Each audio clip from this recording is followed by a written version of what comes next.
ఇదేంది cross breed అనుకుంటున్నారు ఇద్దరు. కేటీఆర్దే క్రాస్ బ్రీడ్ అట. ఇది ఎక్కడి క్రాస్ బ్రీడు, ఏం కథ, ఏం ఏం మాటలు ఇవి. ఆయన ఎవరు ఎమ్మెల్యే సంజయ్ అంటున్నాడు. ఎందుకంటే ఆయన అన్నాడట నువ్వు క్రాస్ బ్రీడ్ అన్నాడట. నేను కాదు నువ్వే క్రాస్ బ్రీడ్ అని ఈయన అంటున్నాడు. అక్రమ సంపాదనతో వచ్చిన అహంకారం అని వ్యాఖ్య. బీఆర్ఎస్ వర్కింగ్ ప్రెసిడెంట్ కేటీఆర్దే క్రాస్ బ్రీడ్ అని Jagtial MLA doctor M Sanjay Kumar ఘాటు వ్యాఖ్యలు చేసిందట. ఆయన ఆదివారం జగిత్యాలలో మీడియాతో మాట్లాడుతూ తనను క్రాస్ బ్రీడ్ నాయకుడు అని కేటీఆర్ సంబోధించడం పట్ల తీవ్ర అభ్యంతరం వ్యక్తం చేశారు.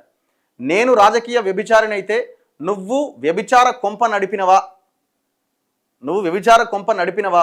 గతంలో వైసీపీ, కాంగ్రెస్, టీడీపీ, సిపిఐ ఎమ్మెల్యేలను బీఆర్ఎస్లో చేర్చుకున్న నీదా క్రాస్ బ్రీడ్ నాదా అని కేటీఆర్ను నిలదీశారు. గతంలో జరిగిన ఎమ్మెల్సీ ఎన్నికల్లో చంద్రశేఖర్ గౌడ్ను నిలబెట్టి జీవన్ రెడ్డికి క్రాస్ ఓటింగ్ చేయించిన క్రాస్ బ్రీడ్ నాయకుడు కేటీఆర్ అక్రమ సంపాదనతో వచ్చిన అహంకారంతో మాట్లాడుతున్నారు.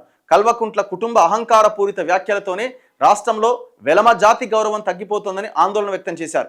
కేటీఆర్ రాజకీయాల్లోకి రాకముందు నుంచే తాను తన కుటుంబం రాజకీయాల్లో ఉన్నామన్న సంజయ్ రాజకీయాల్లోకి వచ్చాక తన ఆస్తులు తగ్గినాయే తప్ప పెరగలేదని స్పష్టం చేశారు. ఇప్పుడు ఎవరిని క్రాస్ బ్రీడ్ ఏమనాలా అంటే, ఇప్పుడు క్రాస్ బ్రీడ్ అంటే మళ్ళీ వేరే అనుకునే అట్ట కాదు, ఓన్లీ రాజకీయాలకు సంబంధించిన క్రాస్ బ్రీడ్ టర్మినాలజీ అనమాట ఇది. ఇప్పుడు ఈయన పార్టీ మారింది వాస్తవమే, బీఆర్ఎస్ నుంచి గెలిచిన కాంగ్రెస్లోకి పోయింది సంజయ్, అది నిజమేనా? కేటీఆర్ మొత్తం ఉన్న కాంగ్రెస్ ఎమ్మెల్యేలని, టీడీపీ ఎమ్మెల్యేలని వీళ్ళందరినీ కేసీఆర్, కేటీఆర్ అందరూ కలిసి బొరదల పందుల లెక్క అందరినీ కొనుగోలు చేసిర్రు. రండి రండి రండి అని. అది వాస్తవమే. ఏది వాస్తవం కాదు, ఇద్దరిది వాస్తవమే. ఇప్పుడు క్రాస్ బ్రీడ్ ఎవరు? మీరు అంటున్న లాంగ్వేజ్లో అంటే మీరిద్దరు క్రాస్ బ్రీడ్సే కదా. మరి ఏ లెక్కన చూసినా నువ్వు పార్టీ మారింది వాస్తవమే, ఆయన పార్టీ మారడానికి అవకాశం కల్పించింది వాస్తవమే.